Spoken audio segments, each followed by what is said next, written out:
आपका प्यारा वीडियो देखने से पहले आपसे एक छोटा सा निवेदन है, कृपया चैनल और वीडियो को लाइक, शेयर और सब्सक्राइब करें। साथ में बेल आइकन भी दबा दें जिससे आपको नए वीडियो की सूचना मिल सके।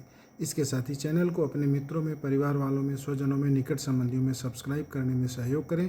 धन्यवाद। दमन और भोग, अब स्तर उठाना है तो फिर संस्कार रूप जीवन चाहिए। संस्कार रूप जीवन, और संस्कार किस चीज़ को कहते हैं, क्या है संस्कार, कैसे लोग जीते हैं, अधिकांश लोग इस बात को समझते नहीं हैं। वो दुख रूप क्लेश मूलक संस्कार उनके होते हैं। अधिकांश लोगों के संस्कार क्लेश मूलक हैं, दुख मूलक हैं। तो परिणाम दर्शन वो कर नहीं पाते, सम्मोहित चित्त होने के नाते वो परिणाम दर्शन नहीं करते। जैसे परिणाम की कल्पना तो कर लेते हैं, हाँ, हर आदमी चाहता है कि मेरा अच्छा हो, और वही आदमी अपना बुरा करता है, क्योंकि कोई किसी के कर्म के परिणाम के लिए जिम्मेदार नहीं है। तो अपने कर्म का परिणाम सारी जीवात्माएं भुगतान कर रही हैं।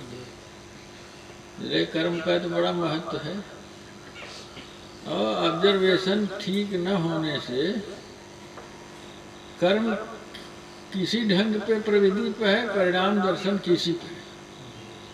हम रास्ता दुख का पकड़ के चल रहे हैं, उम्मीद करते हैं कि हम परमानंद में पहुंच जाएंगे, सो संभव नहीं है।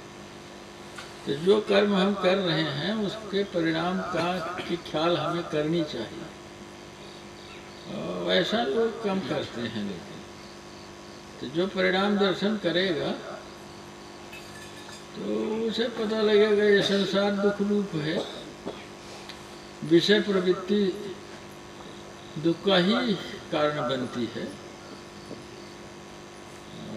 जब तक ये नहीं हो पाएगा, इस विषय में बोध नहीं होगा सिद्धार्थ, तब तक आदमी का तल दिमागी तौर से नहीं उठ सकता। दिमाग तो मायात्मक रूप से चलता है ना, तो दिमाग से काम नहीं किया जा सकता। ये हृदय की बात है, चिंतन की बात है। तो जब तक यह संसार का जो जीवन है ये दुख रूप नहीं है बोध में, तब तक तल नहीं बदल सकता है आर्य है। और जब तक संस्कार रूप जीवन नहीं रहेगा तो दुख का बोध भी दुख का बोध भी नहीं होगा। इस पे अक्सर प्रश्न पूछते हैं लोगों से, तो लोग कह देते हैं दुख का बोध नहीं है। तो भाई सुख और सुख कोई वस्तु है जिसका चक्कर आपको है? तब तो परिणाम दर्शन भी नहीं कर पाएंगे। कहाँ कर पाएगा? सम्मोहित चित्त कहाँ कर पाएगा? नहीं कर पाता है।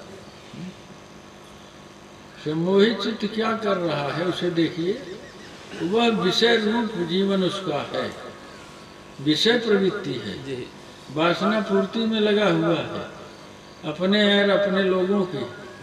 यह सब दुख रूप ही है।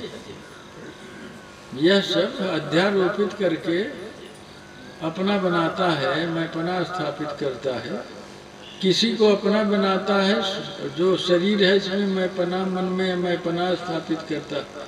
न शरीर अपना है न मन अपना है, इसमें मैंपना क्यों स्थापित करता है? तो जब तक इसे परिणाम दर्शन करके इसे देखेगा ठीक से नहीं।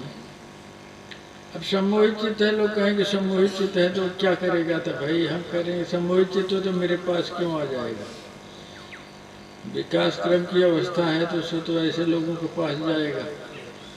अब एकदम सम्मोहित है तो उसे तो मेरे पास आने में ही दिक्कत हो जाए, आएगा ही नहीं, उसे भाएगा ही नहीं कुछ। ये सब क्या है? बिना मतलब की बात है, बकवास है। तुलसीदास ने कहा नहीं कि ना, आवते ही शरत कठिनाई, बहुत कठिन है। और कोई चला गया विषयी जीव तो कहता है वहाँ क्या जाए, वहाँ न तो कोई चीजें नहीं, घोंघा सवार मछली और टेंगना कुछ बार ना तो क्या करे जाए। विषय प्रवृत्ति कैसे उसकी पूरी होगी? इसलिए साधुओं के पास भी जाते हैं तो वृद्धि सिद्धि की कामना से युक्त होके फिर वही उल्टा प्रवृत्ति संसार की विषय वासना की, हृदय के निर्मल करने की बात उनको नहीं सोचती। तो जिसे तल बदलना है, उसे जिस तल पे है उसको देखना है। सिद्धार्थ जी, आप जिस तल पे हैं उसको तो आप स्पष्ट नहीं करते, तो तल बदलेगा कैसे? जिस तल पे हम खड़े हैं वहाँ बड़ा अच्छा लग रहा है तो बदलेंगे नहीं। देखने के लिए धन्यवाद।